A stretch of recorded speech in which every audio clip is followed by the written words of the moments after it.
દેશવ્યાપી petrol diesel ભાવ વધારા અને સપ્લાયની અછતની સીધી અસર બનાસકાંઠાના વાવથરા જિલ્લામાં જોવા મળી રહી છે। ખેતી અને પશુપાલન આધારિત ધાનેરા તાલુકામાં ખેડૂતો અને પશુપાલકો મુશ્કેલીમાં મુકાયા છે। પેટ્રોલ પંપો પર મર્યાદિત જથ્થાને કારણે પેટ્રોલ માત્ર ₹300 થી 500 અને ડીઝલ ₹400 થી 800 સુધી જ મળતા લોકોમાં ભારે રોષ ફેલાયો છે। ડીઝલને ખેતી અને પશુપાલનને લાઇફલાઇન માનતા ગ્રામ વિસ્તારોમાં હાલની સ્થિતિએ ચિંતા અને આક્રોશ બંને વધાર્યા છે। હાલમાં સરકાર દ્વારા ડીઝલ ને પેટ્રોલમાં ₹3 કરતાં વધારાનો ભાવ વધારો કર્યો છે। ભાવ વધારો કર્યો બરાબર છે, ભાવ વધારો આલીને જનતા બિચારી પીસાઈ રહી છે। ખેડૂતોને હવે એવો ભય ઉત્પન્ન થયો હોય કે ખરેખર ડીઝલ નહીં મળે તો ખેતી કઈ રીતે કરીશું।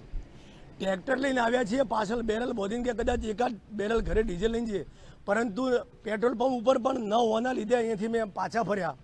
₹1000 બેરલમાં ભરાય ને ₹1000 ટ્રેક્ટરમાં ભરાય, 2000માં 200 તો ડીઝલ બળી જશે।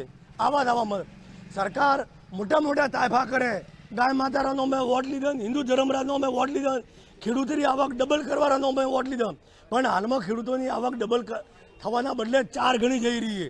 પૈસા ડીઝલ મળતું નહીં, આ કપા વાવવા છે, પછી બાજરી વાઢવી છે ને વાઢ, એટલે તકલીફ ખૂબ પડે છે, પણ શું કરવાનું, બે હાલ ભાઈ।